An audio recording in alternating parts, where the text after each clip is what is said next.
Hey everybody, this is Eric Ask from Swimbait Universe. I just wanted to throw together a little tutorial video showing in detail how I like to rig my leaders up uh, to protect my baits from getting bitten off by pike, muskies, and other predatory fish that have sharp teeth or gill plates. And also how to rig a swim shot rig in my method, which is a technique that I like to use to fish swim baits in deep water. First off, on to how I connect leader to my main line. I'm a firm believer that the less hardware you can manage to incorporate into your rig, the more realistic it's going to look, the more true to its intended sink rate and action your bait will remain, and because of those things, the more likely you are to get bit. Not to mention swivels and snaps and other pieces of equipment like that have a tendency to pick up debris and algae in the water, further diminishing the realism of your uh, presentation.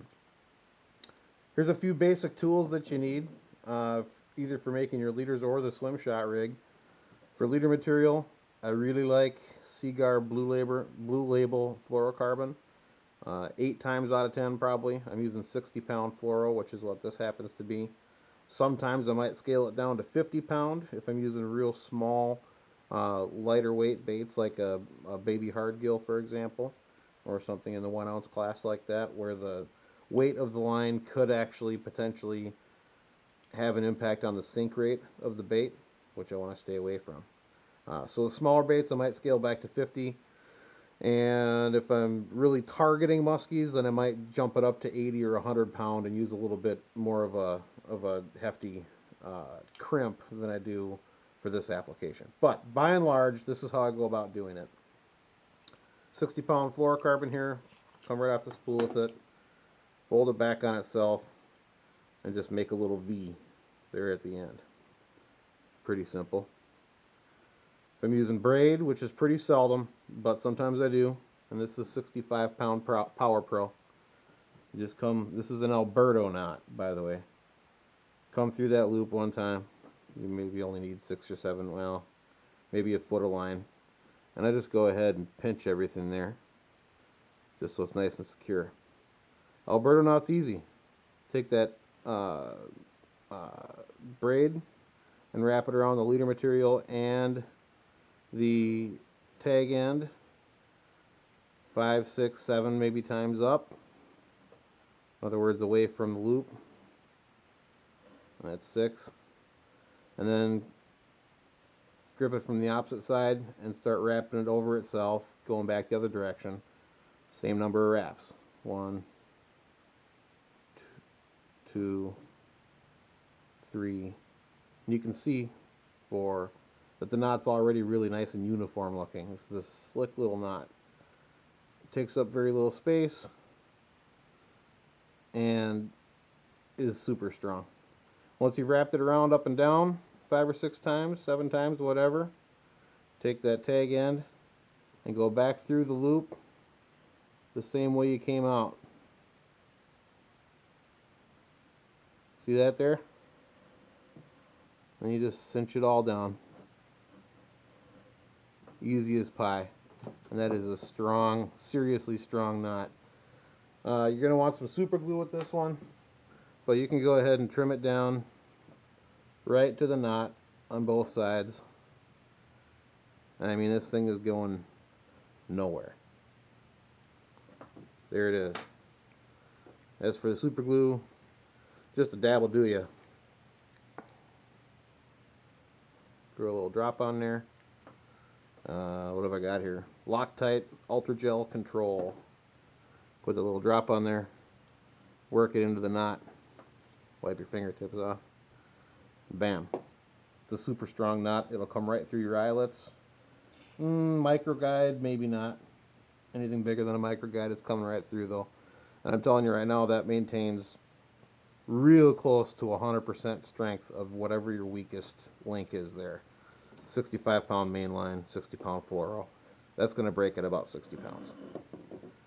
I usually like to run my leaders nice and long, so I'm actually going to exaggerate it a little bit though, because I'm going to use this piece of material multiple times. So that's how I connect to the main line. Now to connect the bait, oh, I just did something kind of important there. To connect to the bait, all we're going to use is a crimp, and I put a couple different kinds out just for size reference here. But I forgot to mention something. When you're clipping the end of your fluorocarbon, because it's going to be a real tight fit into those crimps, you want to kind of cut it with your cutters at an angle, so it makes a sharp little tip there on the end. It'll just make life easier when it comes time to rig it. I'm going to put on here Matt Lures Hardgill. This is probably hands down in a floating model my most productive bait for a swim shot rig. So I'm just going to use that one.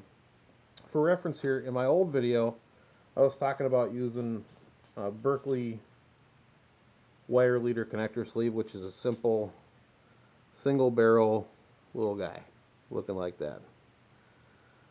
They're kind of sloppy to work with. They're kind of big. They're a little bit clunky looking and heavy. There's a brand called Offshore Angler. There's actually a bunch of brands that make them, that make these double barrel mini crimps. You can see it's not even half the material. The openings in the barrel are just the right size to actually fit the particular line weight of leader material that you're using, so it ends up coming out nice and clean, lighter weight, smaller profile, slicker looking little rig, and it's easier to tighten down. So here's how this works. You take your leader, find the end of it, you put the crimp on the main line, or on the leader line first, and just slide it up.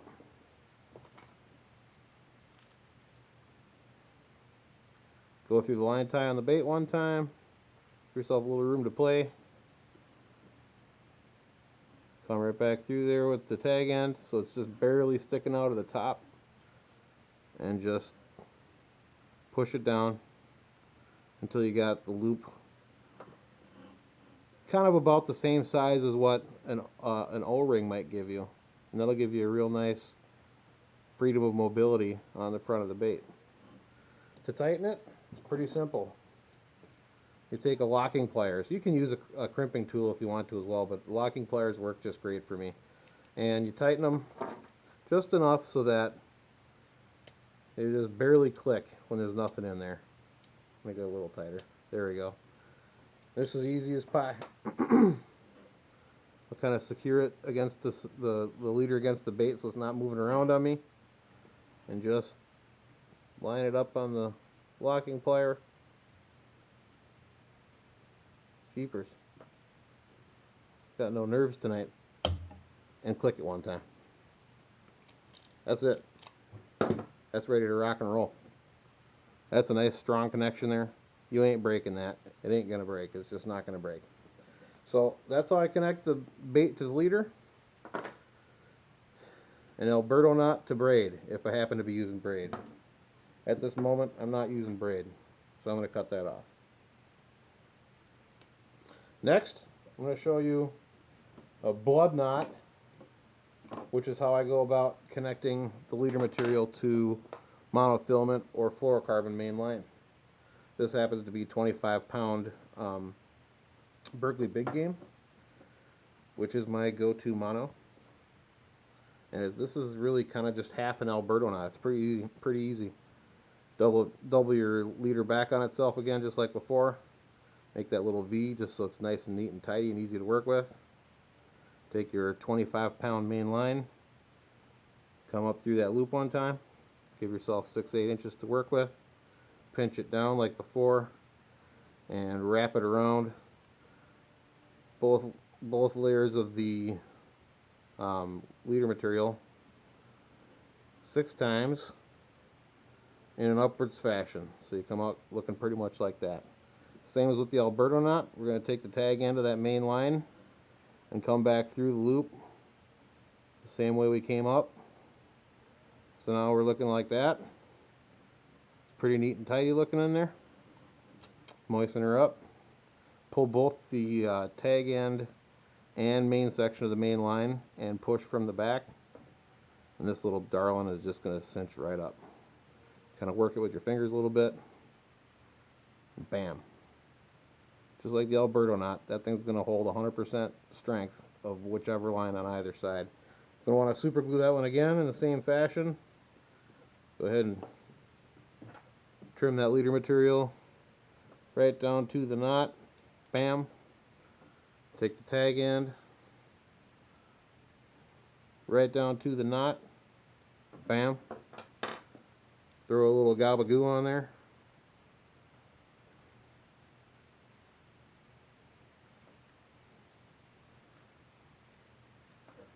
Work it in with your fingers just a little bit, and that's ready to go. Super strong knot. No need for a split ring, no need for a swivel. You don't want any of that. There's just no need for it. It's added, it's extra, it's unnecessary. So that's that. 9 times out of 10, that's what I'm rocking from throwing a big swim bait. Now we're getting on to the Swimshot rig. I'm going to go ahead and cut this off again. It's kind of a waste of space there. And now we're kind of going back to my roots of how I first got started. Oh, I just said roots like a Minnesotan, didn't I? Anyway, for the Swimshot rig, everything's pretty much the same, only we're going to make a loop just like the one on the bait that's open on the other side of the leader. And this is easy as can be. The length of your leader on a Swimshot rig, you want to be deliberate about that based on how far you want the bait to be off the bottom and how big the bait is and how much freedom it needs to swim. For example, I just found out late this year that a floating glide bait is phenomenal on a Swimshot rig. Works awesome. Haven't done it with a 250 yet, but you can imagine a 250 is going to need a little bit more room to swim than a 175 because they've got a wide track the way that they swim through the water. So in this instance, usually if I'm throwing a hard gill, I'll probably want the leader to be right around 20 inches. We're not far from that right now, so that I can get that bait to suspend maybe 2 or 3 feet off of the bottom. So all we're going to do is, once again, take that mini crimp, fish it onto the leader material. Did I forget to cut it at an angle this time? By golly, I did. Like I said, cut that thing at an angle. Make life easy for you. There, nice and sharp now. And what we're doing is we're creating a line tie, which will also serve to be an anchor for a drop line that's got your weight on it. There we go. So you go right through, circle right back, go through again, snug that up so there's no tag end on there to speak of. Make it about that big.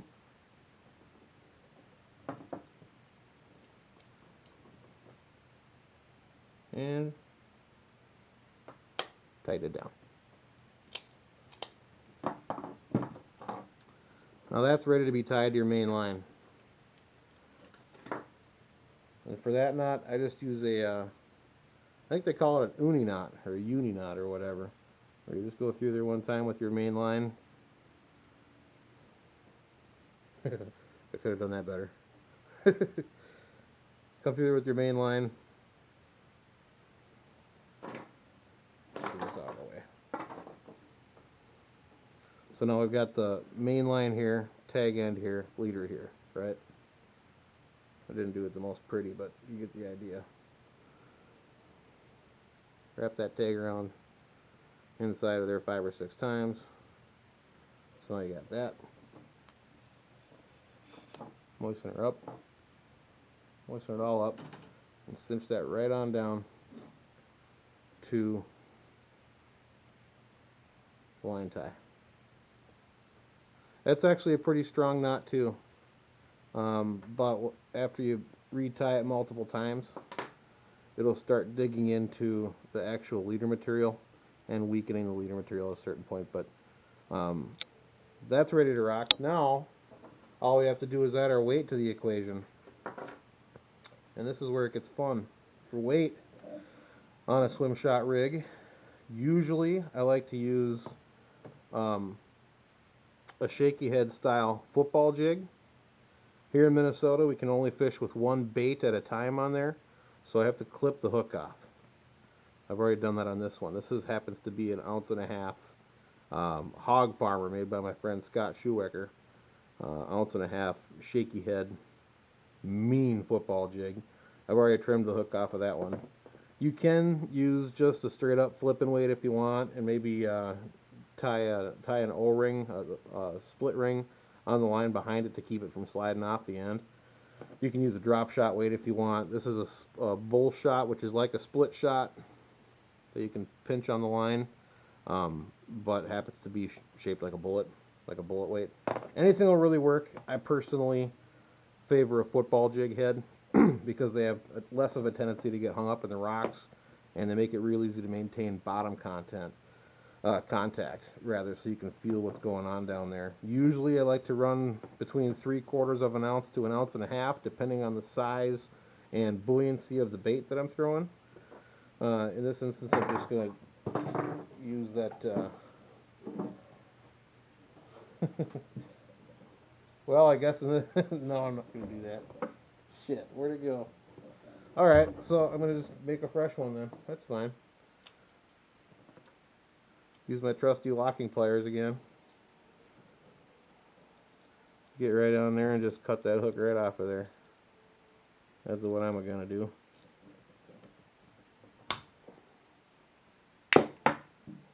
Well, there where that went.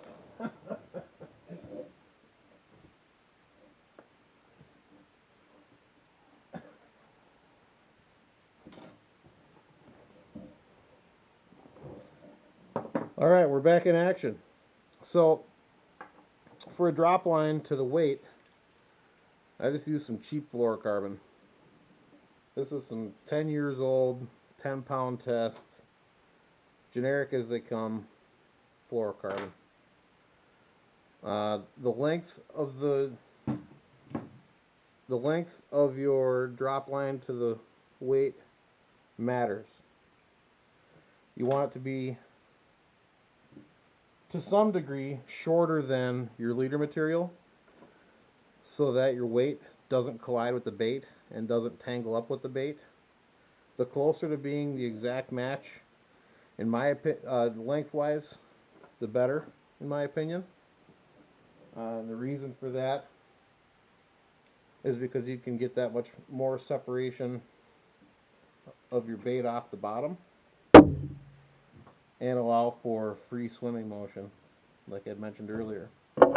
So this is pretty easy. I'll just attach the weight like I was tying on a jig. So I'm just going to go ahead and throw a Palomar knot on there. Everybody knows a Palomar knot, I hope. And the reason I use light line down here is because if you're going to get hung up down below, more than likely you're going to get hung up by your weight or your jig head. And I'd much rather have that break off freely and easily than stand up to the strength of my main line and potentially break off the swim bait. So now that I've got that tied on, I'm just going to hold it. I'm going to physically hold the weight in roughly the position that I want it to be while it's hanging. In other words, so that it's not going to ever hit the bait. And now that I've done that, I've got my spot marked on where it's going to line up on this line tie. I'm going to save that spot and put a little V in the drop line. Now I'm just going to slide back a little ways and do a simple overhand knot in both the main part and the tag end. Just a hitch knot, like so. Moisten it a little bit, tighten it down. Okay? And the reason I did that is so that your drop line weight can be removable. You don't have to keep it on there all day. So if you're fishing whatever floating bait you got, there's nothing going on down below, you can just cut your weight off and keep fishing. Next is to attach the weighted line to the leader, which is pretty easy. You just take that loop you just made, come through the loop on the leader one time, like so. Pull your weight through the loop on the drop line, and cinch it all down tight, just like so. That's attached. It's on there. You can see here now. I'm going to get this out of the way. You can see here now that whether you're casting or the bait's in the water, it's never going to hit. And the spread that you're going to get is tremendous, because really there's almost 40 inches. I've got these spread out. There's almost 40 inches between the weight and the bait. So your bait sits on the bottom, your drop line goes pretty much straight upwards, and then your bait trails off maybe 45 degrees off that connection there, and just hangs wherever you put it. That's how I rig a swim shot rig.